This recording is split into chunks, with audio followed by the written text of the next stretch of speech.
great. I'm really delighted that you're all here. This has been an amazing series. This is the fourth. Some of you have been here for all, and some of you have been here occasionally. But from this series, there's so much education that happens even outside of this because it's videotaped. It's on BCTV on their. You can go to BCTV and get it anytime. You can also go to DummerstonConservation.com and get it anytime. Once it's up, and it usually takes a couple of weeks before they're up.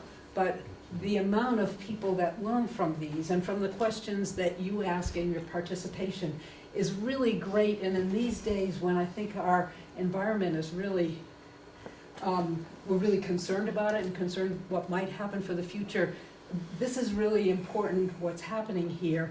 In addition, a lot of you have been able to help out with the expenses, and we've made enough money so that we can do some really good educational work in the schools, in the school here in Dummerston. So that's really great. So I wanted to let you all know that your coming here makes a huge difference, and it's really an action these days. And we're delighted that Bob is here to talk with us again. He did last year, he did the whole series, and here he is again. And if you have ideas, we're thinking about what we want to do with this going forward. What the people do want to get out, they want to get out to these kinds of programs. We're doing lots of evening programs. Let us know what you want. And we have there's not just the Dummerston Conservation Commission, but there's BEAC, and there's many other organizations, and we want to give you the education that you want. So let us know what that is. So, Bob, thank you so much. It's my pleasure, as usual. Okay. It's my pleasure because I haven't run into a conservation commission that is as active as the Dummerston group is. We sort of flail around up in Marlborough, and not a lot happens. But the educational component of this is phenomenal. So I'm just delighted to be involved. So, andale. These popped into existence about 80 million years ago, long time. These had been there, but most of them were eating other small animals. And it's argued that when bees branched off from wasps, which by and large eat other small animals, bees started eating things that plants had to offer, flowering plants in particular. So we've been trying for years to connect the explosion of the anthophyte of the flowering plants with the explosion of certain taxa in the insects. And that's what most of this talk's going to be about. But I can't leave the idea that insects eat plants too. So I'm going to spend a little while talking about that. But when you talk about something like coevolution, and Tom Wessels talked about that Monday night at Landmark, coevolution occurs whenever one organism creates another. And the organism exerts its back pressures, recreating the creator, and back and forth they go. So for example, our parasites create our immune system, and our immune system creates strategies in those parasites so they can continue to infect us. That's coevolution. A snowshoe hare creates a lynx and vice versa. The lynx is only after dinner. The hare is after its life. The selected pressure for the hare is a whole lot stronger than it is for the lynx, but the lynx has to keep up. It doesn't eat only hares, but without hares, a lynx is in trouble in terms of nutrition. Two competitors, two species of birds, two plants that are obligate to a relatively sweet soil in scarce commodities here in Vermont. Those competitors help create each other by exerting evolutionary pressures one on the other, and then reciprocal. If they don't solve that problem, one of them goes extinct. So that's coevolution. Predator-prey, parasite-host, competitors are perfect examples of this. And sometimes it becomes so utterly absurd that you can't imagine how it appears. For example, in the context of pollination, there's a member of the orchid genus Ophrys in the Mediterranean, and it's pollinated by a male wasp who attempts to mate with it because superficially it looks like another wasp, and it produces the same sexual attractant that the female wasp does. That's coevolution. That's pairwise coevolution, a very tight relationship between two species. We're going to be talking about diffuse coevolution. In other words, I've got flowers, come and check me out. Well, I can't because your floral morphology doesn't work for me. Well, tough. But it works for those. In other words, the selective pressures are vaguer, but they're still there. And I'll get into that. So we talk about insects and plants in the context of their insects eating the plants, doing reproductive services, and occasionally, harvester ants are a good example, dispersing them. They collect seeds. But we're really going to focus on the pollination. That's what the boss said she wanted. So if insects eat plants, you all know this. You're trying to grow them, and in spite of your best efforts, the insects are eating your plants. So I'm just going to say, you know this, they eat the margins. I'm going to show you an offender there. They eat the leaf matrix, and I'll show you an offender that you really know. They mine the leaf itself. In other words, they've been injected by a female's ovipositor into the leaf layers, and they're cruising around in there eating the photosynthetic cells called the mesophyll layer. And they're inside the leaf. Therefore, they're leaf miners. They eat fruits, they eat seeds, they eat pollen. So this is a major problem for plants. It's called herbivory. It's not necessarily predation because they don't kill the plant, although if they're eating seeds, they are killing would-be plants. So 1959 or so, two people decided they had some insights into this, and they wrote a large, substantial paper. And in 1983, somebody actually finally experimentally tested the idea. So this has lumbered along for a long time, but it's one of the most productive areas of ecological and evolutionary research in existence right now, is the relationship between these two very successful taxa, the insects and the flowering plants. One trying to eat the other trying to get out of the jaws. So plants have some defenses, and it's called defense theory, and it's chemical ecology, basically. So there are chemical defenses, and I imagine that some of you consumed one of the chemically defensive substances this morning. I had a little. Caffeine is a so-called alkaloid. It's physiologically active, as you know.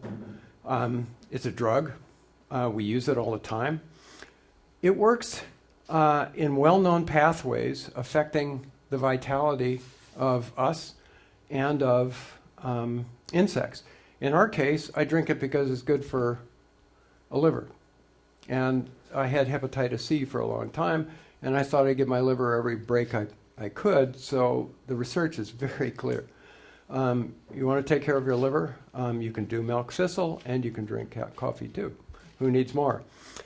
This was called qualitative by a guy at Cornell in the 90s. Small amounts did a lot. And so in 1983, somebody said, let's see. And they took something that doesn't ordinarily eat coffee. Because if you do eat coffee, you've evolved a defense against the chemical defense. In other words, you've co-evolved with it. So let's take a tomato hornworm. Has nothing to do with coffee, has everything to do with your tomatoes. And let's feed them reasonable amounts of caffeine and see if there's an effect. And there was. They failed to pupate. so they didn't survive their entire life cycle. Check, one for theory.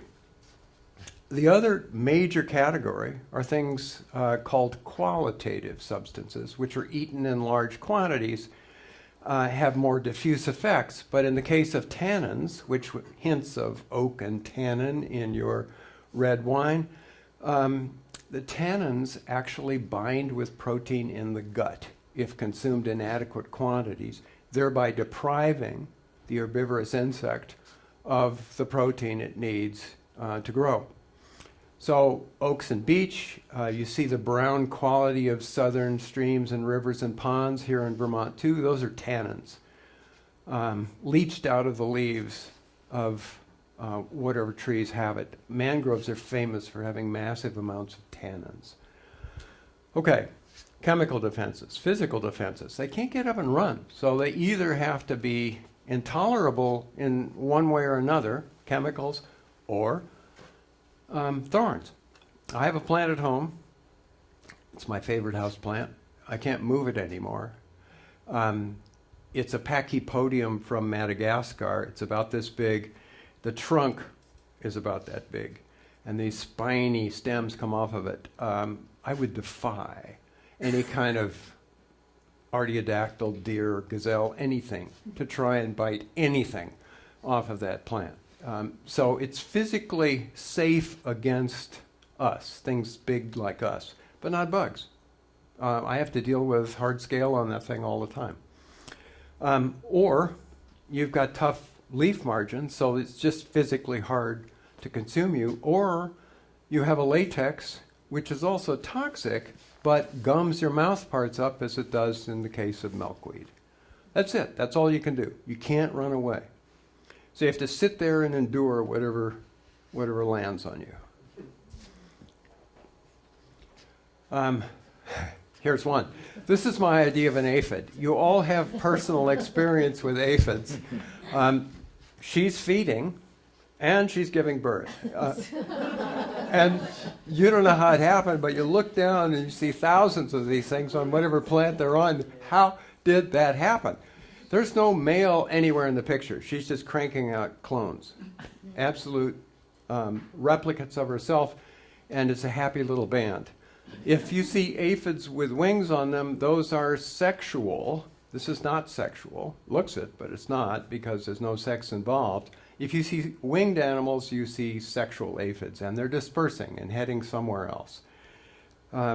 So my idea of an aphid. Here's the drill. It belongs in the order Homoptera, so it has piercing mouthparts and not chewing mouthparts. Beetles, wasps, ants, they have chewing mouthparts. These and true bugs have piercing mouthparts. So it goes into a vein, sharp, goes right in, and it sucks up the dilute sugar solution. If you've ever seen ants tending aphids, well, there's enough pressure in here so it goes right straight through the aphid and out the rectum. And the ant's sitting there, thank you. And for being my straw, basically that's what it is. Here's another example of this. I had to look this up. This is barley yellow disease virus. Who knew? But a number of our grain species are vulnerable to a virus which causes yellowing in them and less productivity. So it's a big issue. The reason I include it here is only to show you again what's happening here. Into the foregut, here's the hindgut, here's where the ant is, right there. We don't know how the baby aphid comes out because we don't see the reproductive parts. But in this case, the virus is taken up into the gut. It traverses the receptors here, and it binds to those, and it gets flipped out into the body cavity. And then it re-enters the saliva, and it can be transmitted that way. This is not a trivial, if you look this up, BYDV, it's all over the internet. So it's a non-trivial example, but at least it shows us how these things feed. What is it that comes back out in the saliva? The virus. Yeah, so imagine these are virons, virus particles, and like influenza, it can't bother you unless it can get into your cells. So it goes clonk onto a protein receptor that your body uses for other purposes and gets transported into a respiratory epithelium, and all of a sudden you have flu. So viruses have to bind to proteins to get anywhere other than where they are. That's their transport. And they get slapped into the next body cavity and then out. And then there has to be a receptor up here too to pull it into the salivary glands and then back out through the mouth. Viruses, sorry, please. So what is it doing to the plant? I missed it. Is it eating the plant or is it infecting the plant? It's doing both. It doesn't know that it's infecting the plant. Vector hosts rarely are affected by parasites. Parasite doesn't want to do that. It's your vehicle, so leave it alone. But take me to my next host. Thank you very much. So this just shows us how they eat. So they're piercing the epidermis down into a vessel, and they're drinking up a dilute sugar solution. That's what the plant is transporting. Because it sucked up carbohydrate, it made glucose, and it's moving it around to do things in its body. And in this case, the piercing stylet is taking advantage of that. No flies on them. Here's a leaf miner, and you've seen this. You see these little trails. So it's eating the chlorophyll-rich cells called mesophyll cells. Look at this little bugger. A short-horned grasshopper. Really kind of a handsome critter. Anyway, it's going to eat the leaf margins. That's one way to go. And you see that. You see this along the edges. And then your favorites. Notice how they're avoiding the vasculature, which is tough. So they're eating the matrix between the vessels. This thing is a true, honest-to-God, living, breathing scarab beetle. So they're really attractive. It's just what they do that we don't appreciate. But it's really a handsome animal, in my book anyway. Isn't that called skeletonizing? Yes, it's exactly right. Yeah, because the vessels are the equivalent of bone. Perfect. Occasionally the tables are turned. This is our sundew, Drosera rotundifolia, eating a fly. The irony here is large. Enough said. Okay, next subject. Moaning and groaning. We want spring to come, and this is a harbinger of spring, early summer. I did a little work on these years ago. That sort of typifies what I do, a little work here, a little work there. These are mature plants. It's a little hard for me to tell whether they're actually cloning. I didn't dig them up ever to look, but see how close these are? Usually an individual plant, if it's going to flower, has two leaves, two large strap-like leaves. What I'm doing here is just sort of giving you a couple of nice little stories about pollination biology. Then I'm going to show you a plant as a community, and then I'm going to talk in more detail about pollination biology. I'm going to talk about the present mostly. The past is harder to get at with this. We can look in wetlands and we can find pollen grains and we can know who was there. We can do that. And we can do that back thousands of years. So we know, for example, that red spruce was the first plant to return after the after the last glacial episode. It moved about 200 kilometers in a century.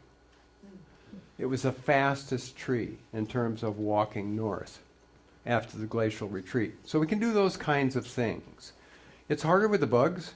You can find mouth parts, and if you're really clever and you have glasses and a bow tie, you can identify the insect based on the mouth parts. There are such people. And I am going to talk a little bit about the future, too, which, I'm sorry, is pretty dismal. I'm really sorry to tell you that, but you already know that. So here's a happy little story.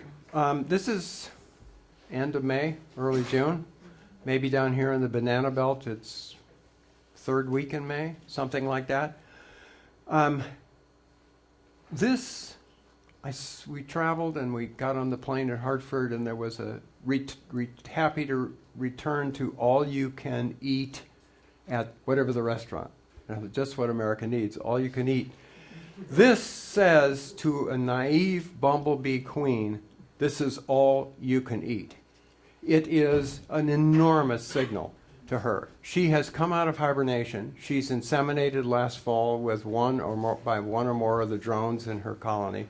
She has overwintered by herself. If she was lucky, she found a mouse nest where the mouse had collected some insulation, and she crawled in there and spent the winter. She's out. She's going to start a colony. She's going to be the original supermom. And I mean original supermom. She's going to keep the colony warm. She's going to keep the colony fed. She's going to feed her maggot larvae and let them pupate. And by the end of June, she'll finally have some workers so she can kick back and just think about reproducing instead of all of the chores that any parent in this room has ever done.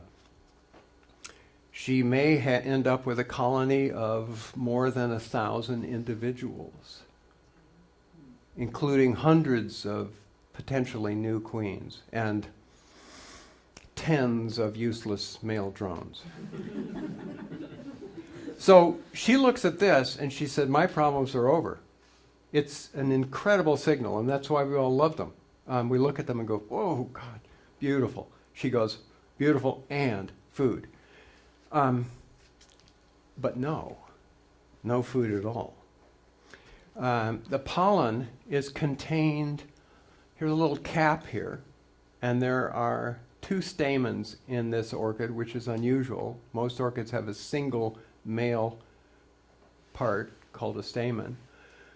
So she thinks it's got to be down there, and there's got to be a lot of it. So she struggles through here. Remember, she's never done this before. She's new like the rest of us. Struggles around in here, goes, where is it? Nothing. And she goes, eh. And out she comes. Out she comes, and she goes by it, and she's taken the cap off going in, and this 2 pollen bags are sticky, and they go clunk on her back. She has no idea. And off she goes. She sees another one, and she goes, maybe this one's going to be truth in advertising. No, it's not. But when she enters that, she places the pollen on the stigma. Everything is fused together in orchids. It's one big thing. And the orchid goes, yeah.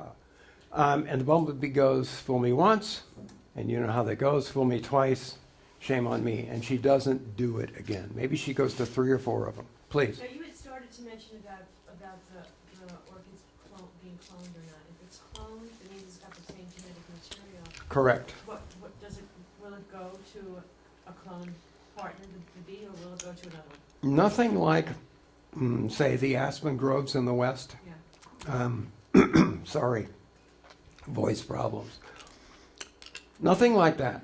You might find a tight clump of 6 leaves and 3 flowers.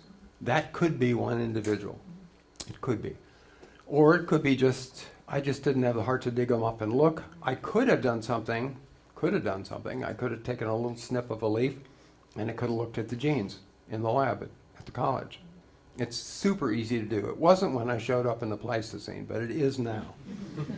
So it's just boom, and you know. Somebody's answered the question. I don't know the answer. In any event, that's how this thing gets pollinated. It doesn't happen very often because these queens wise up, and they have to, because they've got a month to get their whole game going, or the whole thing fails. So she's desperate, and she's smart, and I'll talk about that in a while. So she's able to go, no, I know what that looks like. I hate pink. I always have. Here's another example. You can tell I'm a hack botanist because I love weird plants and orchids and stuff like that. This is Rose Pagonia. It's a wetland specialist. See these pitcher plants back here? I just love these places. Everybody gets along because there's enough sunlight. So there's little competition for light out here because it's hard enough to grow in because of the constant wetness that it isn't invaded by a lot of trees and shrubs and things like that. So there's enough light for everybody. There's plenty of water for everybody. So why not get some more nutrients, i.e. let's eat some meat. And that's why all the carnivores on the planet, carnivorous plants on the planet, with a handful of exceptions, are wetland specialists. They get the sun they need, they get the water they need. What's slowing my game plan down? I don't have enough nutrients. So, nutrient poor environment, I'm going to eat meat. So, this is an attractive little orchid, and it has a landing pad. You know, if you're a climber, this is called a bucket. And it's easy to, if you can land there, it's small, so you're probably a solitary bee. Solitary bee? There are 4 or so families here. They're about as big as large flies. Some of them are metallic blue, not to be confused with a blowfly. And they are important pollinators, these little tiny bees. I'll show you a picture later on. Anyway, it lands there, fools around in here. There is nectar in this. That little bee goes, I'm going to another one, and another one, and another one. And I'm having a good day. Here's another pink orchid. Swamp pink, I think we call it. Calopogon tuberosa. Flowers turned around. Orchids do that sometimes. They are 180 degrees rotated. No nectar. It blooms a little later than the Pagonia. And a lot of people, based on a lot of circumstantial inferencing, think it is a mimic that parasitizes those solitary bees that were pollinating the Pagonias that did have a nectar reward. No nectar reward at all. Looks like it. Grows in the same place, blooms a little bit later, had a good experience with pink, try me out. You let me just sort of gloss over the technicalities of evolution, but that's what I'm doing. So these are just 2 little stories about how pollination can become, at least as we see it, may or may not be reality. Yeah, Siobhan. So what does each of them get out of this? If you're saying there's no pollen there, Well, at some point, what do they want from the bee? What does the bee get from them? eventually I'm going to settle down and fill that in. But Oh, okay. this thing wants to reproduce, right? It listened to Darwin, read The Origin of the Species in 1859, and said, that's why I want to reproduce so much. Okay, it really wants to reproduce. If you're a plant and you're going to reproduce, you got to succeed, you got to grow up big enough so you can allocate enough energy to more than just growth. So you're on some kind of budget, maybe financial budget. You're probably, most of you, not in the top 0.1%. 2,700 billionaires in America. In any event, this thing is out there in the light. It's sucking up carbon dioxide from the air. The energy from the sunlight is allowing it to do that because those are chemically difficult reactions. And it makes glue 6 carbon dioxides together and you have a glucose, a sugar molecule. And it's using that sugar molecule to fuel both growth and reproduction. If this is too basic, tell me to get out of Botany 1. So it's fueling growth and reproduction. Now, let's say that somebody eats some of your leaves, those same insects. Well, that's less photosynthetic gain. That's less energy for growth and reproduction. That's why herbivory is so tough on a plant trying to grow and reproduce. So if it gets enough sunlight and it gets pollinated. And what the pollen grains do is unbelievably amazing. They grow all the way down, sometimes inches even, in the case of a big Canada lily, to the ovary where they fertilize an egg. And then you've got an embryo, and then you've got a seed, and then you've got lots of seeds and a fruit. And you've reproduced. You may or may not be lucky after that. So this thing wants to be pollinated so it can start that reproductive process.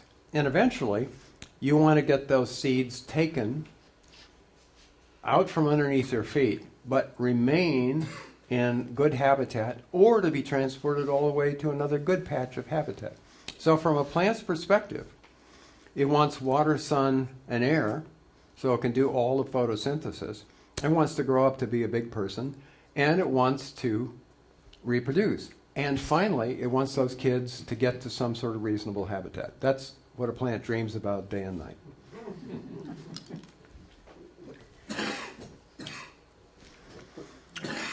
Here's another story. There are quite a few milkweed species in Vermont. This is the common one, Asclepias syrica. Milkweed has a milky latex sap.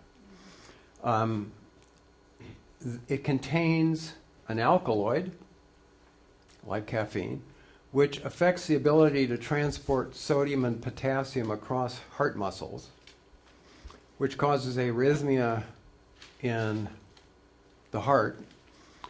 And some of us in this room have personal experience with cardiac arrhythmias. And if you're a blue jay and you just ate a monarch butterfly whose larva fed on this plant, all of a sudden you're regurgitating. And you don't know why, but it was an unpleasant experience.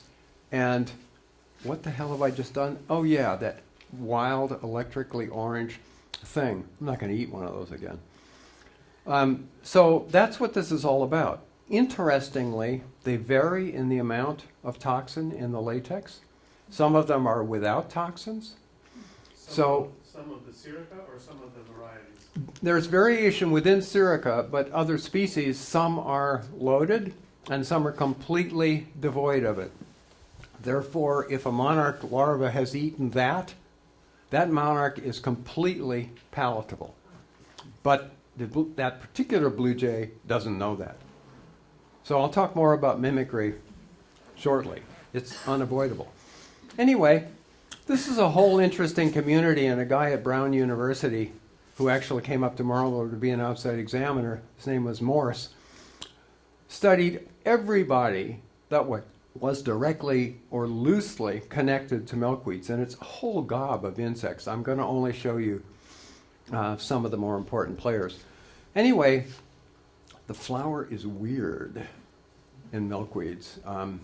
Get down on your hands and knees and take a look. It's unrecognizable. You know, you look down, you go 5 petals, 5 sepals. There's the ovary, there's the stamens. I recognize all of this stuff, just like the botany book says. And then you look at something like this, you say, I have no idea. So here's the female function right here. This is where pollen would go. It's fused to 5 male stamens that surround it. The male stamens produce a 2-packeted pollen complex, like the orchids do, called a pollinium, that's got a little hook on it. And what has to happen here is beyond complex. The right kind of bug, a big bug, a strong bug, lands on this, gets its foot caught in this, yanks it up, and flies over to another one, and just lands, and it just goes bloop, down into a cleft on the other side of this, which is attached to that. The whole thing is fused together, and I don't know who made it, but some new person out of architecture school, somebody making a personal statement. I don't know, it's just amazing. So here is a bumblebee, and you can see them, the pale yellow pollinia, on its feet. So it's pulled them out. And if it lands just right, it's going to pollinate a flower. Wild. I mean, who's thinking about this? This is a giant swallowtail, and it's big enough too to pull these things out. If you find a dead insect on the flower of a milkweed, you probably found an insect that couldn't pull it out and died there, essentially anchored to the plant. Okay, now here's the other side of the coin. Yes, coin. These are people who eat milkweed. And you'll see them all if you spend time, quality time with milkweed over the summer, with the possible exception of this. Another bad year for them. I don't know what to say.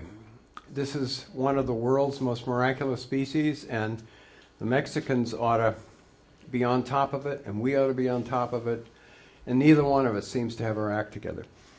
Unbelievable insect. So this is also saying, I look interesting. I'm not trying to be shy. You're seeing me, whoever you are, if you're a visually oriented something or other, a bird or a mammal. But you don't really want to mess with me and you're going to feel bad. So this is already warning coloration. The adults are not hiding either. They're out in the open. I'm orange, the new orange. This is a little bit later. This is a true bug. It has a piercing mouth part.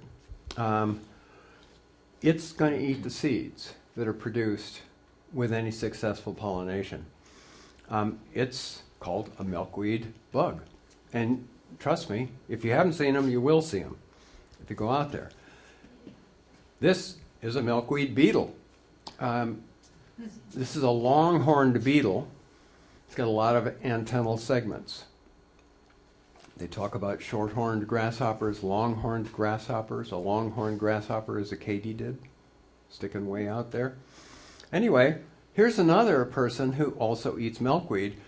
What's the take-home lesson? That all of these three have an unlimited smorgasbord in front of them because they've managed, through evolution, to detoxify the substances that are in the latex, the alkaloids in the latex. And they're all orange. Yeah. Well, they're all saying, make my day, or make the day for my nearest relatives, because if you damage me beyond repair, you'll learn something. Right. They're all very conspicuous. Here's another one. So this is a tussock moth, and it's saying the same thing. Can you see me well enough yet? And look at the aphids doing what aphids do back there. So there are a lot of things that come into play when you interact with a milkweed. There are all the things that, there are crab spiders that are on here waiting for somebody to come and pollinate. There are phalangids, daddy and mommy longlegs, that are eating carcasses that have fallen off of it. So Brown really had an interesting system. Okay. This is an overworked, overpresented, but we feel obliged to do it nonetheless over and over and over again. If you look at a particular flower out there and you speculate who pollinates this thing, this is meant to put you on the right track, even though I'm going to make the point that it's complex. Remember I said this is diffuse coevolution, i.e. there are a lot of species involved. If you're a fly or a beetle, you're usually on something that's whitish, even though I say the color is variable. There may be scent because beetles have a good sense of smell. Usually lack nectar guides. What's a nectar guide? It's a bullseye of some kind on the flower. So you're looking at, say, a snapdragon, and in the throat of the snapdragon, it's bright yellow, and the rest of the snapdragon is something else. That's a nectar guide. It's reflecting ultraviolet light that the insect sees, and it says, eat at Joe's. That's what it means to do. Where else do you go? You're a naive forager. Flowers are new to you. You've never had experience with a snapdragon for pollen or nectar, and all of a sudden it says, eat at Joe's. And you go, I'll try it. And then you've learned it. By the way, if you're a butterfly, You remember that for about 30 minutes. If somebody takes it away experimentally in a lab and gives you a different flower that you have to learn how to negotiate. And then you go back and you're about as naive as you were with the first one when they show you that first flower again. You remember for 15 minutes, 20 minutes, but at 30 minutes, you're brand new again. That's how long your memory lasts if you're a butterfly. If you're feeling your age and you're feeling like a butterfly, I share your pain. All right, bees are very visual beings. So blue, yellow, but a whole lot of other things. What they want is a lot of nectar. Why? Because most of them are feeding a lot of mouths. I'm a beetle. It's just me. I don't live in a colony. I don't even have any friends. So I don't care how much nectar there is. But a bee, you go home and you've got this colony and the larvae are screaming. You want a lot of food when you get there. And you're pretty sharp. You've got good sensory systems as compared to beetles. Flies do pretty well too, but beetles are pathetic. So you've got nectar guides, you've got cues, you've got colorful pollen, you've got colorful flowers, and you're a bee and you think, this is good stuff. I'm a hawk moth. I hover. I can keep my body temperature at 35 degrees Celsius, just a little lower than ours. And I can fly into the evening and the night. And I'm a famous pollinator. I hover like a hummingbird. And a lot of people, when they glance at them, think it's a hummingbird because it's sitting there in front of the flower with its incredible tongue, and I will show you in there slurping up the nectar. They're crepuscular, so why not have pale flowers? They don't need to smell, but sometimes they do. Tubular flowers, long tubular flowers that only you can get to.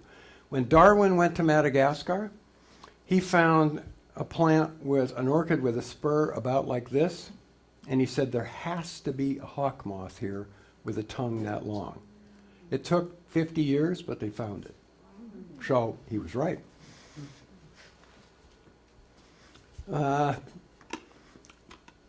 This is from the plant's perspective. What makes a good pollinator? Well, what do you want? A lot of visitation. A lot of visitation. So who's going to do that? Somebody with measurable size and substantial metabolic rate, i.e. a mammal or a bird. So bats? Absolutely. I should show you some pictures of bat-adapted plants and the black bat syndrome. But bats and birds have huge metabolic rates as compared to something which we think of as cold-blooded, which I've just pointed out a few of them aren't.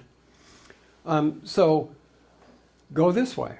If you want a lot of visitation, they come back and back and back and back. On the other hand, you have to make it a lot of nectar to make it worth their while.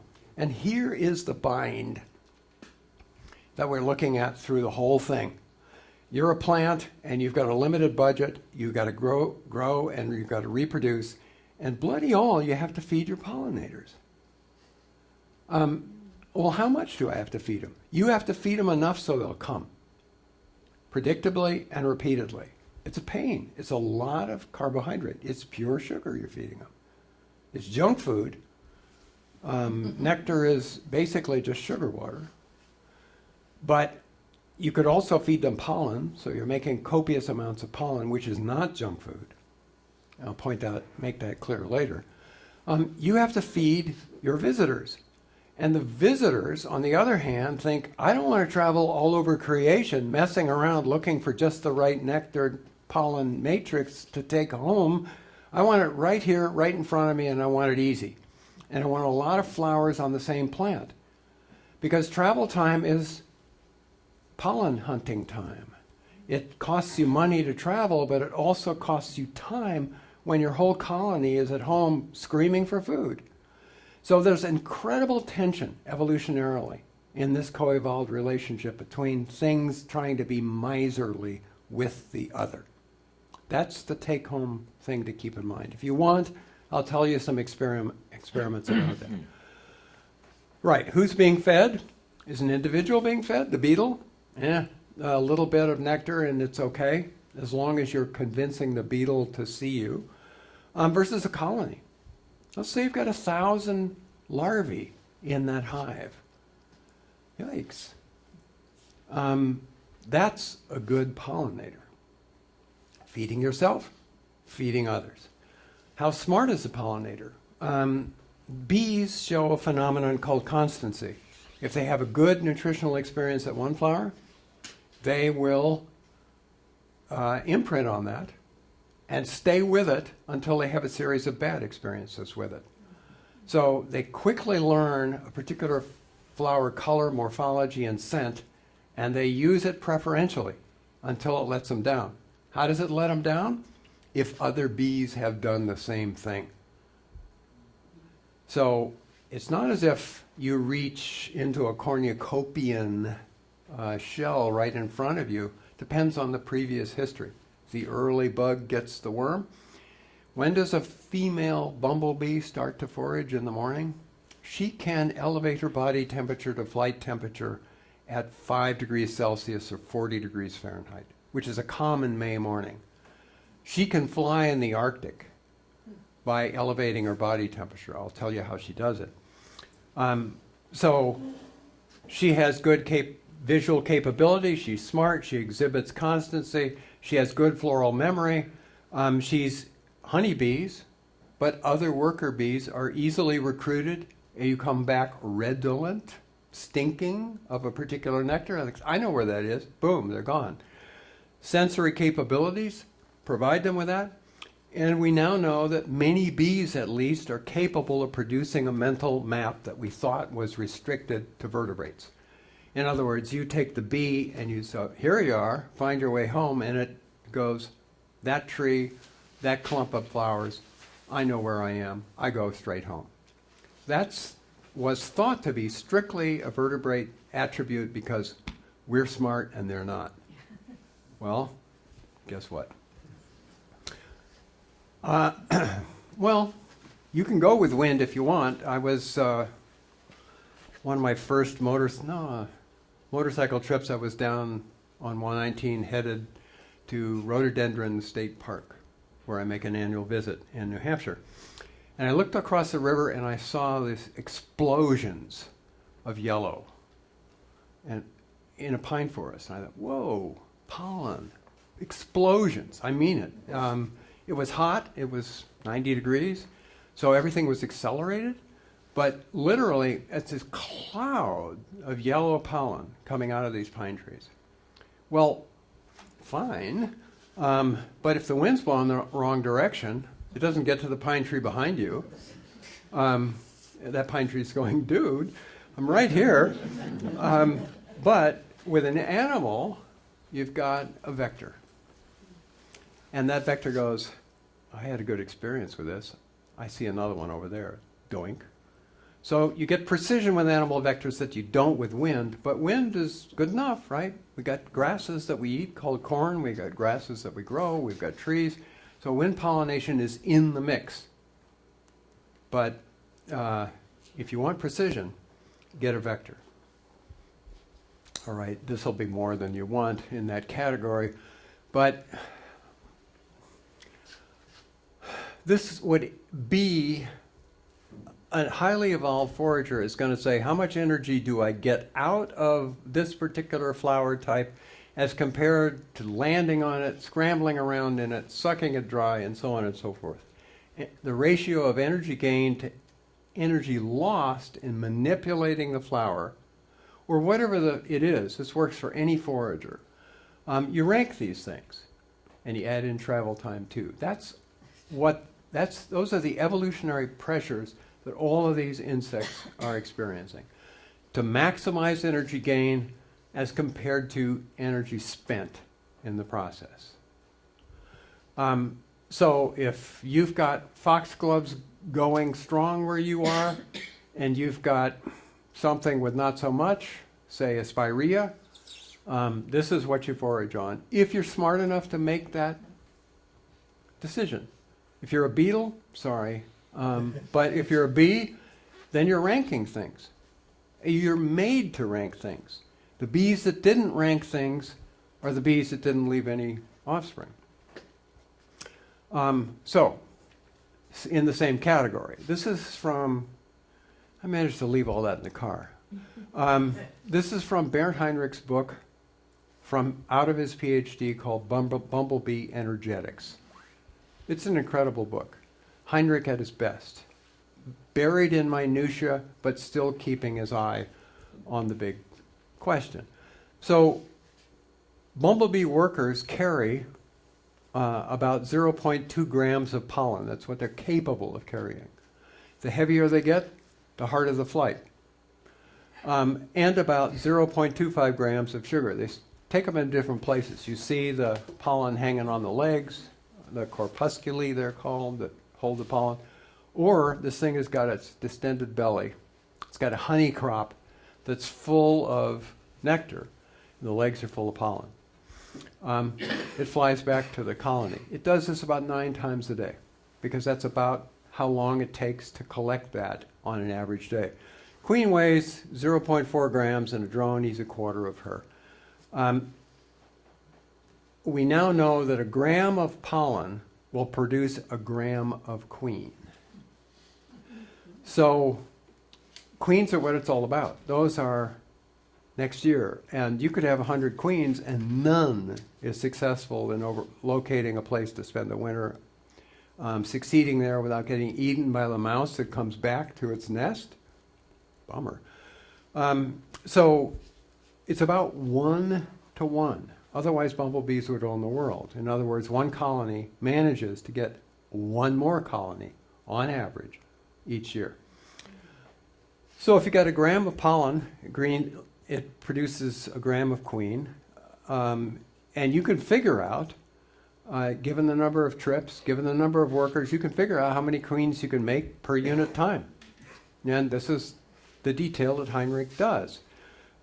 So it takes 9 trips occur per day, then 2 plus forager days are needed to make a queen in a typical bumblebee colony. 2 forager days.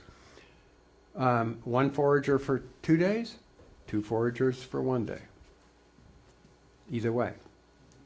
Or any iteration thereof. So it gives you a time frame for how fast these colonies can grow. So here's the colony he dug up. This is a very rude thing to do, but he had some graduate students and they decided to do it. They dug it up and there was a grand total of about 3/5 of a pound of bumblebees in there. A good half of them were queens and maybe a fifth were drones. The others were obligate workers who are eating only sugar water, period. They're not wasting pollen. They live about 2 weeks. In your gardens, you'll see them sometime in the middle of June, and they're about half the size of the bee that was working your garden in May. She's the queen, and those are her dedicated forager worker offspring. So the question is, how long did it take to make 290 grams, or 3/5 of a pound, of bumblebee colony?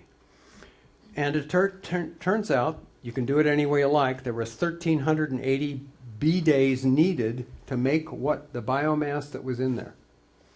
And he decided the smallest foraging group you could do, 46 foraging specialists, which is just 1/6 of the worker force, could do it in 30 days, 1 month. Remember, that's all they do. Your time is worth nothing. Period. Nobody pays you except evolutionarily.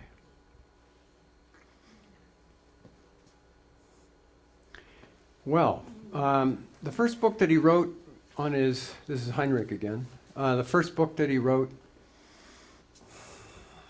so one I read all the way through cover to cover, trying to learn something about the Vermont biota coming from Southern California to Marlborough College and pretending to know stuff. He wrote a book called In a Patch of Fireweed. And it was a series of vignettes about the natural history that he noticed at his beloved farm. He's getting closer to staying there indefinitely these days. This is fireweed. This is in the fuchsia family, 4 petals, 4 sepals, 8 stamens, male function. I think of this in the West, but there's a reliable patch on Butterfield Road on the way to T. Wilson's house. It can't compete for light. It's got to be right out in the open, in disturbed areas, usually, roadsides and the like. There are not a lot of this stuff in Marlborough, but there's some. And it's a big, beautiful signal. So Heinrich studied them in the context of one of these bumblebee colonies. Called fireweed. I was in Yellowstone when it burnt down in 87. I went back in 88, and the fireweed in the charred forests of Yellowstone National Park were everywhere. Fireweed is attractive to bees, i.e. the color. There are a lot of flowers per inflorescence, per spike, and they have a lot of nectar in them. So if you're the first bee there in the morning, you're in heaven.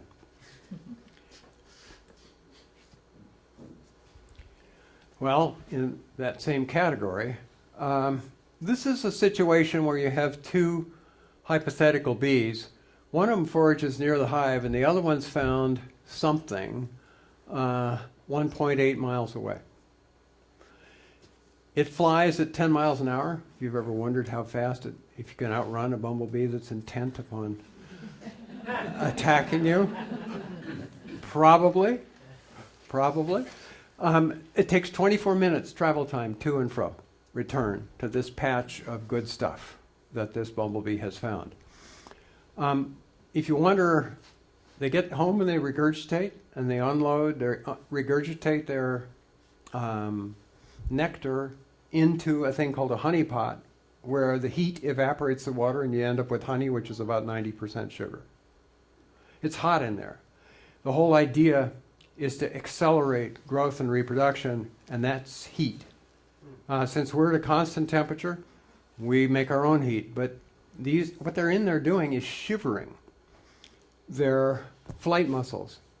The thorax of a bug, head, thorax, abdomen, is almost all flight muscle. At least it is in bees. Why am I sitting on bees? Because we know stuff. So they're in there shivering. Their wings aren't going, but the flight muscles are contracting. And just like us, when the muscles contract, you make heat, and it's excess heat, it's given off. It warms the colony. That's one job of bees, is to keep the colony warm, especially in a place like Vermont. They're sheltered. They're underground. That helps. So they regurgitate their nectar, and they unload their pollen, and out they go. They've got enough to fuel their flight, so they're not completely dry. Out they go. So here's fireweed, 30% sugar. That's a good sugar content for a flower. 0.5 microliters per flower. That's a millionth rather, of a liter is a microliter. So we're talking small amounts. We're talking patience. We're talking about fastidiousness. We're talking about single-mindedness. We're talking about compulsion. That's what we've got with these foragers. They process about 20 flowers a minute, therefore they collect about 100 micrometers in 10 minutes, microliters in 10 minutes. Micro. Okay, now here's the bit. Travel time is everything. Remember I said that the energy gain divided by the energy loss is a measure of the success of the insect. So this traveler, and I've left the arithmetic out, but this traveler has to have something, has to have an energy reward that's 3.4 times higher than the one of the bee who's right near the hive, to make them comparable. Because that it has to fuel its flight, but that's not very much. It's more or less a minute plus of foraging for your own needs. But that 24 minutes is time you could be spending on a resource closer to the hive. Into the hive it goes, babies develop. So this has got to be real good stuff. out there. Maybe you found, maybe you found foxglove. Maybe you found more fireweed. Maybe you found turtlehead. Turtlehead's a big nectar food plant. But whatever it is, it's really got to pay off. Or you're wasting your time, and evolution does not favor that activity. So, details. Okay, I'm going to buzz through. Do you want to rest? You okay? I'm good. Anybody bad? Okay. Naughty. Good on you there. So, I have to say this is one of my favorite plants. This is the only poppy we have in Vermont. This is a true poppy. This is bloodroot. It is a poppy. And it's a poppy because it's got a lot of stamens. It's radially symmetrical. It's relatively undifferentiated. And look, there's some little beetles in there doing what beetles ought to do on a big white signal that's easy to land on. Remember, aircraft carriers, you see those planes wrestling with landing on those things? That's a beetle's problem. So it's got to go thud, clunk. Remember who are they? The June bugs on your screen? Yeah. Thud, clunk? Okay. Then you know what a beetle's about. So here are some small beetles working this thing. It's bloodroot because poppies have colorful, toxic exudates themselves, right? We get opium out of poppies. Not a poison for some people. This is a good example of a fly-pollinated plant. It's relatively level. It's very conspicuous. This is a fly. This is a bee mimic, right? If you can't see the antennae, but they're short and stubby and club-like, and this eye is way too big for a honeybee eye. So, yes, the diptera are flies and mosquitoes, and they've got 2 wings, not 4 wings. Mosquitoes have remnants of the second pair of wings. They're called halteres. They're little sticks with knobs on the end. They're gyroscopic stabilizers for flight, and they contribute to the buzzing sound that the mosquito makes that you detect instantly when you're just falling asleep on a July night, and it's in your bedroom. And it has West Nile disease and encephalitis and everything else. And it wakes you up. Anyway, so this is my idea of the type of flower that would be pollinated some decent fraction of the time by a fly. Well, here's another one. This is a syrphid fly. Syrphid flies can hover. So if you see a fly sitting there motionless, checking you out, which they do regularly because you wear colorful clothing and stuff, it's a syrphid fly. They're common pollinators. What it's done is land on chrysanthemum leucanthemum, the oxeye daisy that's a field weed here, and at the Berlin Botanic Garden. It's growing there too. A field at the Berlin Botanic Garden looks like a field in Brattleboro, Vermont. Same plants. So what it's doing is feeding on nectar. The flowers are maturing from the outside in.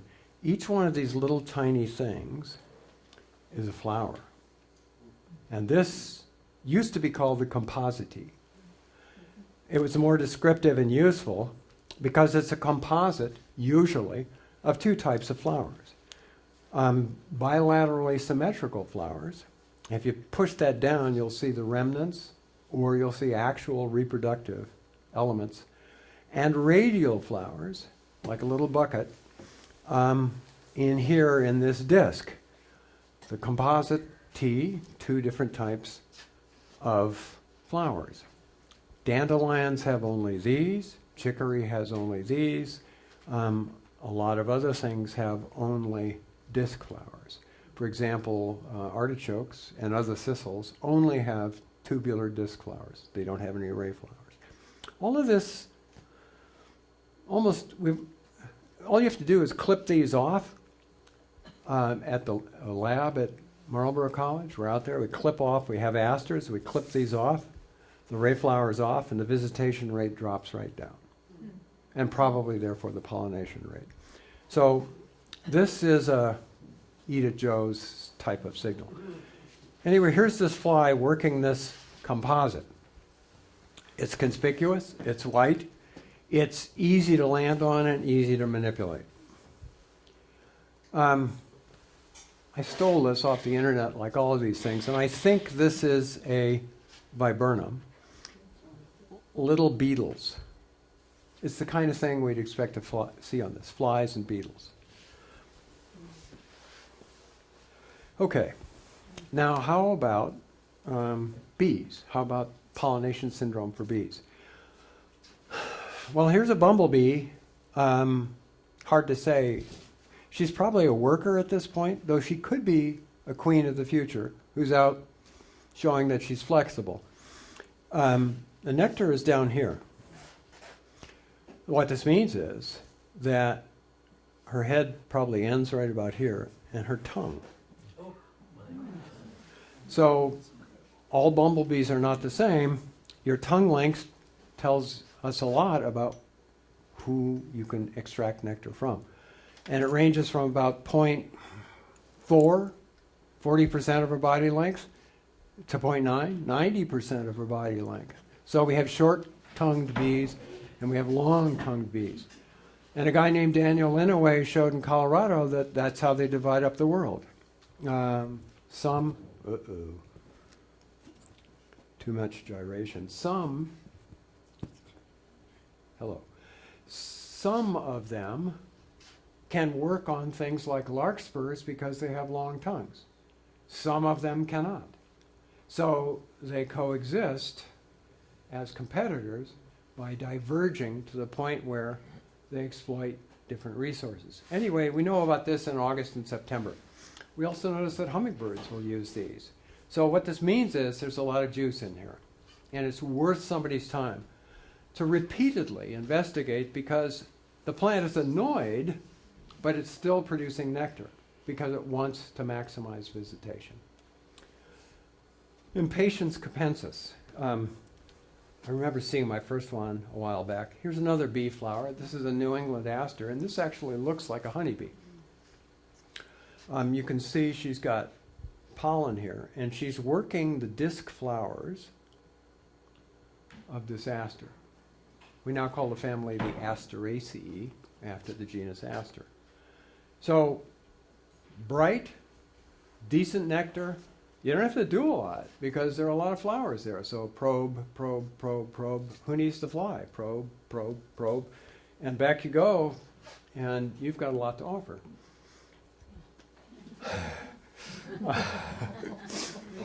This has a copious nectar reward too, but in the effort to...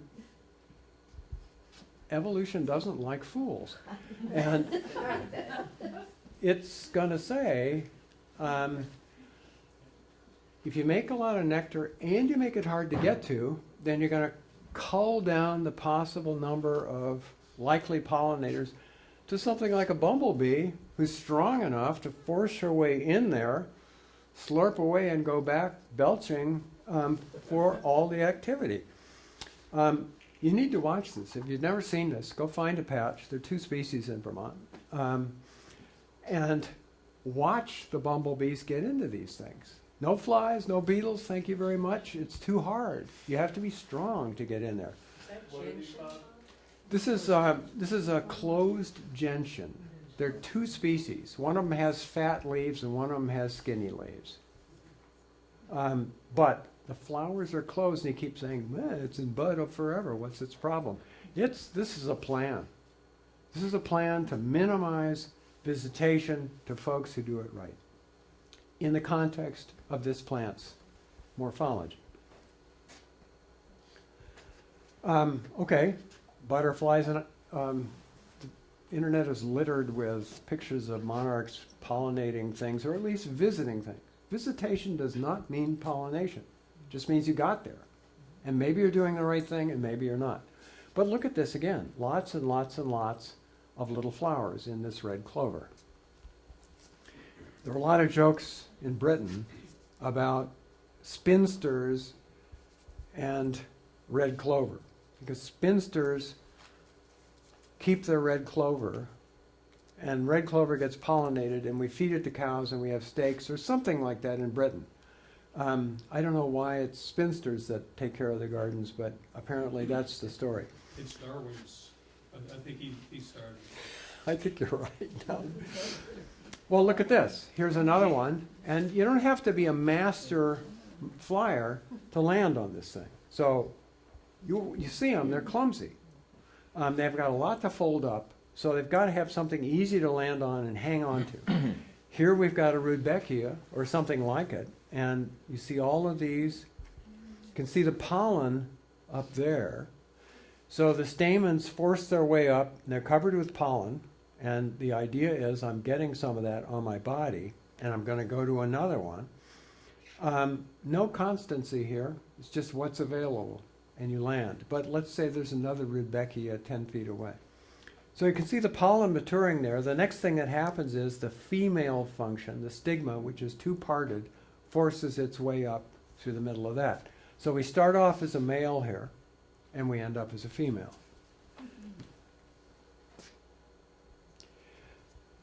So this is a lycaenid butterfly. These are little people, coppers, blues, what else do we call them? There's some other category in there. They're small butterflies, they're fast flyers, but it's on a big platform and it's probing away. So it sort of fits the syndrome. But then, this looks like a water hemlock to me, and look, we have a halictid bee right here, a metallic bee. We've got a beetle here, and we've got a butterfly there. So these syndromes are probabilistic. There's nothing written in stone anywhere about this kind of flower gets visited only by so-and-so. Well, here's a hawk moth with a columbine, and look at those globular nectaries up there. That's where the goods are. Here's where the reproductive goods are. This thing is not close enough to help this out. It's got to get closer. It's got to bump into that, or this columbine is wasting its nectar. But here is a tongue. It's going to go all the way up there and slurp up that stuff. This happens to be a high elevation system, but this plays out in Vermont all the time, too. Yeah, enough said. And then there's birds. You can get fairly philosophical about this. A bee cannot see red, behaviorally blind to red, whereas a hummingbird goes, I see that, and I see ultraviolet, I see it all. So the question is, we can see red and bees can't, bees can see ultraviolet and I can't. So who's seeing the real world? And I really don't have an answer for that. What is the real world? I'm dabbling in philosophy these days, not very effectively. Okay, the future. Can I ask you one question about the present? Ask me two questions. The butterfly bushes, even though those aren't platforms, are they sort of considered platforms because there's so much of the same little tubular flowers that the butterfly can just land anywhere? Yes. And it sort of behaves like a daisy or those others? Yes. Whoa, difference. Have I just screwed up volume for you? No, you're okay. Okay. Yes, and that's why the syndromes fail, because usually flat-topped flowers, often asteraceous flowers with a big sunflower, often they're just a whole lot easier, but I can flap my way into a spike of something too. I just can't land on a closed gentian. So it's imperfect. So Thoreau, 150 years ago, did a careful floristic analysis at Walden Pond. Do you know that his mother did his laundry? It's like being You know, that's what I call roughing it. I gotta say, hey Mom, you know, I need some underwear. Anyway, there he is. And he does a fairly thorough survey. If you want to know if the world is changing, your golden pot is somebody else's survey. And you go, I'm going to redo that. And that's what David Premack at Boston University did 150 years later. And in this case, Thoreau had mentioned when he saw things in flower. And Premack, excuse me, does the same thing. So it turns out that flowering time is changing at Walden Pond. But it's not consistent. It turns out that some flowers are blooming earlier, and it's tempting. It's certainly consistent with the idea of climate change. So flowering time changes for some flowers, but not others. And interestingly, Premack makes the point that it's phylogenetic, which is a fancy way of saying that a lot of things at the family level are blooming earlier, where a lot of things at the family level are not. So for example, violets, right? They're all in the Violaceae. They don't at Walden Pond. They haven't shifted to an earlier bloom time. And what's happening there floristically is the stuff that shifted to bloom earlier is doing better than the stuff that hasn't shifted. So it appears that genetically some things are capable of responding to different temperature regimes. You know the time of year because you're monitoring day length. We all do that. Unicells do that. Nothing tricky about it. We do it, birds do it, plants do it. We've all got clocks that measure day length. So that's the general cue, but then you change the temperature a fair amount and you can shift things a little bit. Some things show genetic flexibility, some things don't. And Premack is wondering whether one of the fates of flowering plants, at least, is that some species will be able to respond to a different thermal regime, which we believe is coming, and some plants won't. And there may be costs if you can't bloom earlier. I don't think he spent a lot of time trying to key this to pollination, but that would be the first thing to do. Yeah, well, what happens if you start blooming earlier, but your pollinators are not out and about? Yeah. You have a problem. Yeah. Sorry. You have a problem. Paper after paper after paper after paper. PLOS ONE is an online journal, and it publishes a whole lot of papers. The review procedure is a little less stringent there than it is for hard copy journals, but there's still a review. All of these show that things are marching up the mountains. In the Himalayas, in the Alps, in the Dolomites, in Europe. Stuff's going up. This paper in particular makes the point that there are more species in the alpine zone in the Dolomites than there were by 10%. And species diversity is increasing, but the alpine specialists are having a problem because they're competing now with a whole new suite of plants that are thinking, yeah, it's warmer up here. I can do this. So it's about 30 feet in a decade. They looked at pollinators. So butterflies have gone up about 40 feet, maybe more. Birds are going up. Everything is going up. And it's consistent with the idea of global warming. Therefore, I think our alpine system, Camel's Hump and Mount Mansfield, is in real trouble. So if stuff goes up there, it easily overgrows these canopies at 2 inches high. This morning I looked out, it was perfectly calm, and it was blowing at 45 miles an hour on Mount Washington. If you live in that, there's no possibility to heat up. It just blows all the heat away. So the only way to grow up there is to have a canopy that's 2 inches high, and you trap all of that air as you hunker down. This goes on all summer long. So those plants are not going to compete with stuff that's growing 50 feet, 100 feet, right at the tree line, which is what was happening here.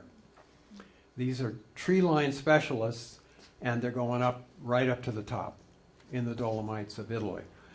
Tree line has also increased in the last 2 centuries in this paper. The temperature has gone up both in the summer and in the winter. More dramatically in the winter than in the summer. So in the last 10 years, the temperature has gone up about 1.3 degrees in the summer. Work. Yes. But a lot more in the winter. 3 degrees in Swiss valleys here. Is that Celsius? I converted to Fahrenheit for purposes of sensitivity. This is a problem because a decent fraction of our endangered stuff is alpine. But that isn't is experiencing something, there's no other way to put it, than the homogenization of the world. Us, our cultures. I landed in Borneo in a town called Kinabalu, and I was going to climb up Mount Kinabalu and find pitcher plants and stuff. And there's a picture of Sylvester Stallone in Kinabalu, Borneo, and I thought, yeah, homogenization of the world. So these things are exotic, invasive species. If you're exotic, you don't need to be invasive. I have an orchid that the deer munch down every year, and there's some that have colonized close enough to the house, so they're okay. They haven't been discovered. They're not invasive. They just poke their little heads up in any sort of disturbed situation. If you know this thing, it's a European orchid. You find it on trails and roadsides, but not in the forest. So exotics and invasives are more prevalent, with a reduction in overall species richness is a prediction. So these things are just going to overgrow everything. If you're calmer about this, you say, well, things will settle out, but not in our lifetimes or the next 5 or 10 human generations. That's not going to settle out. This is the kinds of interactions that we're talking about here, ecological and evolutionary time, take thousands of years, hundreds of years to thousands of years. So you're going to see this. I'm not going to see as much as some of you, but your kids are going to see it in spades. And it's just the way the world's going to be. Please.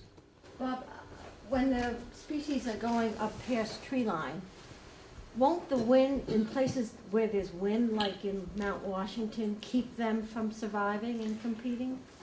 Mount Washington is an incredibly unique situation. In the Rockies and Sierras, there's stuff to break the wind, or other peaks. Mount Washington is all by itself sitting there. And it knows the worst weather on the planet or close to it. I think the highest wind speed we've ever recorded, and of course it depends on where we go to record, was jet stream just nipped the top of Mount Washington. It was 200 and some odd miles an hour. So Mount Washington is a special case, but you're exactly right. It's a hard case. A special case and a hard case because of its geographic and geological isolation.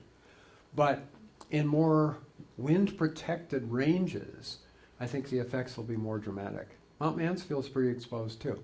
May hang on. This is data from the Himalayas, because we're up at 19,000 feet here. Species richness is what you think of when you think of how many species are there. There's also species evenness that I'm not going to bother you with. But what this does is show historic data, and this means you've got a lot of museum data. That's historic data. You go to museums and people have found so-and-so at such a date, at such a place. And the recent stuff is you. and a few others like you, and you spend 5 years doing it. And then you say, okay, I got 2 data sets, I'm going to compare them. So this shows us, these are median values. Median is a kind of average. Half the data is on one side, half the data is on the other. The average that we grew up calculating in elementary school is a strange average because an outlier, one outlier, can drag that average way the hell around. That's why you hear about median data for our health. Go to the hospital and say, well, the median value is because there's the weirdo who's still well and has blood levels that are so out of the book that people say, how can that guy function? He drags by himself the data. But with median data, there's a shift here. Thing to the lower elevation, to lower species richness in the more recent survey. This suggests competitive interactions and elimination of species by better competitors that are moving in. Interestingly, it's probably not statistically significant, but at the highest elevations, the species richness is actually going up. In other words, the interactions haven't played out yet. But you see fewer species at 12,000 feet than were there historically, with perhaps higher species at the highest points. And the most dramatic shifts are at low elevation, where species richness has gone down fairly dramatically. Okay, pretty typical data. And this is coming to a theater near you. Where is this? Himalayas. Oh, This is my favorite plant on Mount Mansfield. This is all over Mount Washington. It's all over Mount Marcy in the Adirondacks. It's all over Katahdin in Maine. But there are a few patches on top of Mount Mansfield at 4,200 feet or whatever it is, near the chin. This is Diapensia laponica. And I'll be damned if I know the vernacular. I think we call it Diapensia. And you know, they have those stewards up there keeping you on the boardwalks and the trails. And oh, don't step on that. They've got their hands full, keeping the visitation from tromping the heck out of these things. It's almost black up there. The leaves are leathery and so packed up that you couldn't squeeze wind through there, maintaining heat. They bloom in June. There's something called Pixodan flora in wetlands in North Carolina. I went to find Venus flytrap, and there's Pixodan flora, and the flowers look just like this. And I go, no, it can't be. It isn't, but it's a close relative. So I'll bet you there are a whole lot of things that pollinate this, but surely flies are going to get there, and bees are also going to get this too. Almost everybody up there will visit this flower because it's so generic, so radially symmetrical, so visible. The reproductive parts are sticking right out there. They're far enough out there so anybody who stumbles onto this is going to get some pollen on him or her. Mostly her, if it's a bee.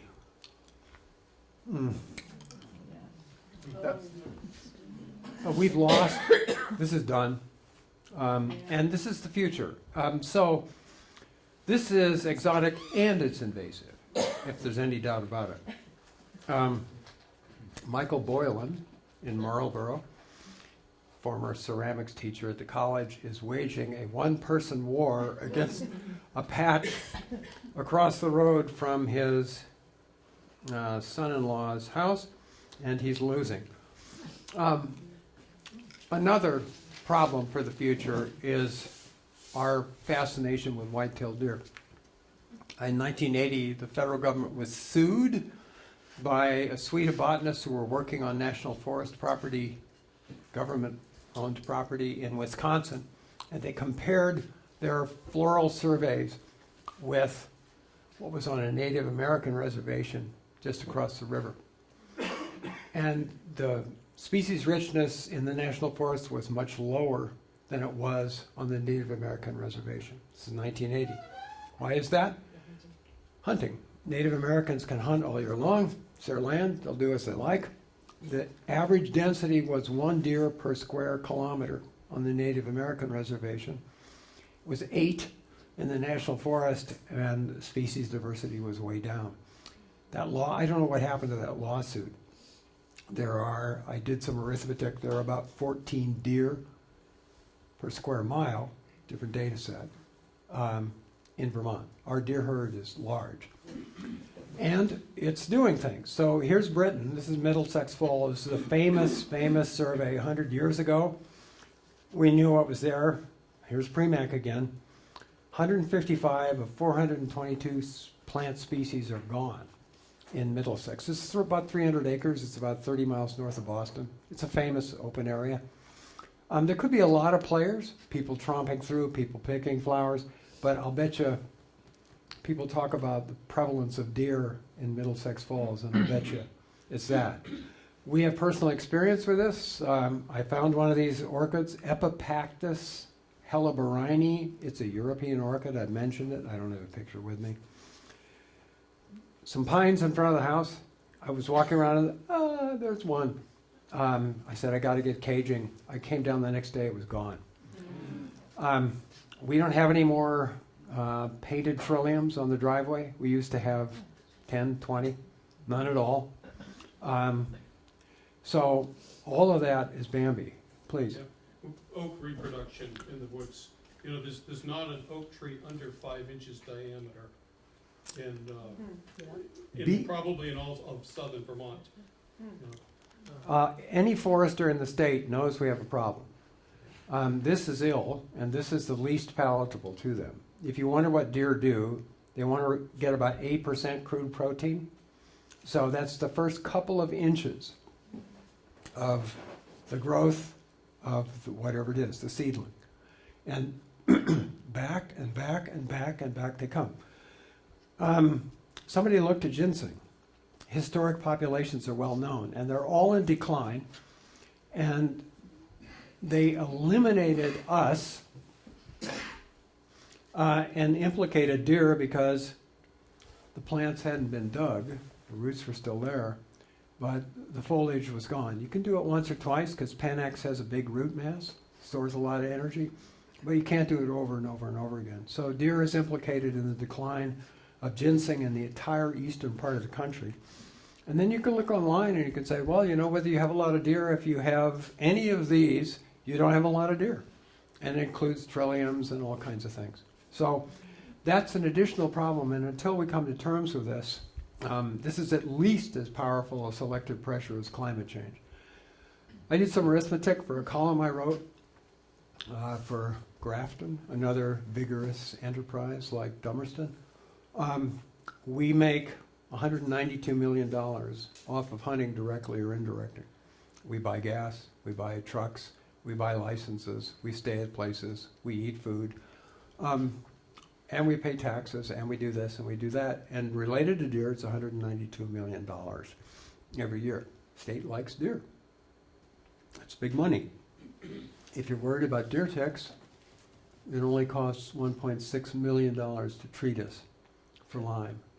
So until those things become closer, the pressure's not going to be there. 1.6 million on Lyme, and that's based on, it's based on $3,000 per year per patient across the country.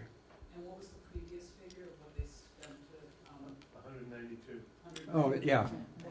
You can find all of this. If I can find it, you can find it. There's a hunting, I can't remember what it's called, but it was very useful in this. Okay, now let's turn to the insects. And I'll show you a Dutch study, which is very, very interesting. E.O. Wilson, a hero. Still functional, was smart enough to get into his, move from his little house. He lost his wife. Smart enough to get into the assisted living community. His colleague Dick Lewington was not. We start to lose it. And now, who knew you get tested? to see if you can go to an assisted living things. Yes, you can climb stairs, but can you count backwards from 47? Do you know 10 words that begin with J? Hang on, it's coming. So, Wilson said, this is how we understand the threats to nature, and you'll find out there's nothing mutually exclusive about these habitat loss. This is enormous. Invasive species, population, too many of us, too few of them, pollution, overharvest. How many of these are related to P, population? All of them. So we're heavy users. So that includes habitat loss. We were deforested, now we're forested, and what are we going to choose to be in the not too distant future? It's jerking nature around in the course of 120 or so years. Hang in, we're getting there. There are fewer flowering plants, and I'll tell you how we know that. Pesticides are especially difficult, especially things called neonicotinoids. Nicotine, well, it's an alkaloid, and guess what? It's a pesticide, an insecticide. It's not something as benign as nicotine, though. There are lots and lots and lots of these things, and they are pervasive. And they're really tough, especially on bees. Pathogens. This thing is a fungus, a unicellular fungus, and it raises hell with bees. This is a unicellular protozoan. Climate change. Changing in bloom periods, either they're there or they're not there when you need them. And I was listening to a Canadian botanist say, you know what, we've got things blooming earlier, but bumblebees are not coming north to service them. Here's the Dutch study. Somebody got a good idea. How do you know what they were eating 100 years ago? Well, you go to a museum, off of the pin, and you collect the pollen that's still on the legs. Wow. Somebody's thinking. So when you do that, you find out that the species they were using are much less frequent now than they were because of primarily agricultural intensification in the Netherlands. They're also going to have seawater problem. So that's a big deal. Historic species are less abundant. Larger bee species are also less abundant, which suggests nutrition. The bigger you are, the more food you need. Small bee species can go, I don't need all that much. What's your problem? Well, if you're big, you have a higher metabolism.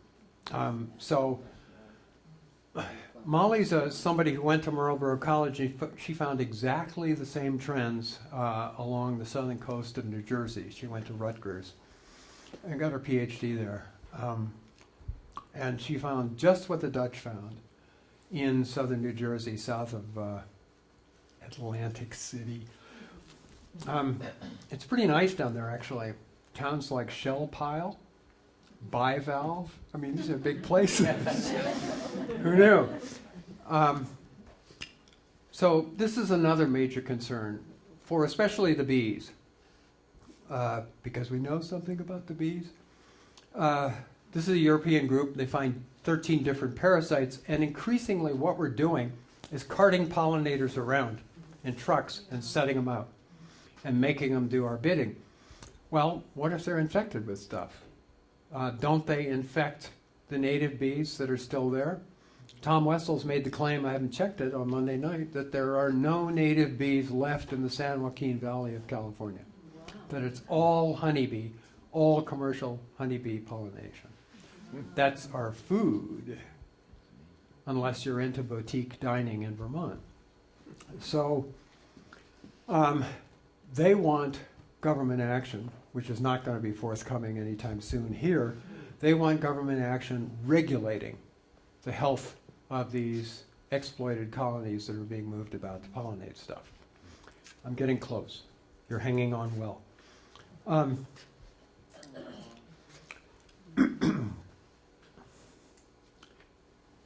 One abdominal segment is orange. This is a rusty patch bumblebee, which is extinct in the entirety of New England. It used to be one of our commonest till the end of last century, 1990 something or other. One of our commonest bumblebees, a generalist bumblebee. Somebody was talking about it Monday on Vermont Edition. I thought it had been listed on the Environmental Species Act, the Endangered Species Act, but no. It's been sitting there, and now there's a hold on any kind of governmental anything until the thumb is lifted by a red-headed somebody or other. So it's proposed. But imagine a bumblebee in the environment, an endangered species of bumblebee. I'm going to show you, I think I'm going to show you.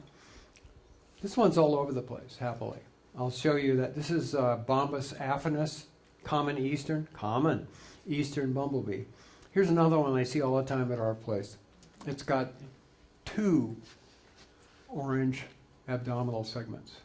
Both of them are generalists. Both of them occupy a wide range of habitats. None is a wetland specialist. Some bumblebees are. So, this is a recent survey. These are a huge number of museum specimens were examined in a large number of museums. This is us, plus New Jersey, Maryland, a few other things like that. Here's Bombus impatiens. This is common eastern. This is the now, this is then. This is doing well. Here's Aphanis. This is the rusty patch that's being listed. Nothing, 0, zilch. So what you see is that the historic data is very different from the current data. 2 species are doing better than they were, but 3 are doing a whole lot worse than they were. Bumblebees are incredibly important pollinators for both cultivated plants and for wild plants. And we have a problem. Houston, we have a problem. This little person is a solitary bee doing what they do. This one's got its little personal burrow, and it's thinking about functioning, wondering what the weird thing is, staring at it. There are 4 families. This is the Megachilidae, and I know you know these bees because you're going to recognize immediately when I show you a slide of one of the things they do. It's going to fill its burrow with food, pollen, for its babies, and it's going to provision a cell, and then another cell, and then another cell. And the ones that you know well are leafcutter, which clip little, they're cute. By the way, this is the female function. This is the stigma. Remember we saw yellow pollen sticking up? That was male function. This is female function. So she's not collecting pollen here because there isn't a need to collect. But look at this. This is pretty typical. If you don't have buckets on your legs, you got to come up with a hairy abdomen or something like that to take pollen home for the kids. So here's what they do. Megachilids. There are 3 other families. They cut little holes out of a leaf. They drag that to the burrow they've got. They've provisioned pollen for one larva. Now they're going to do it again, and they're going to stick a vegetative plug in to keep everybody happy. Different rooms in these tubes that they make.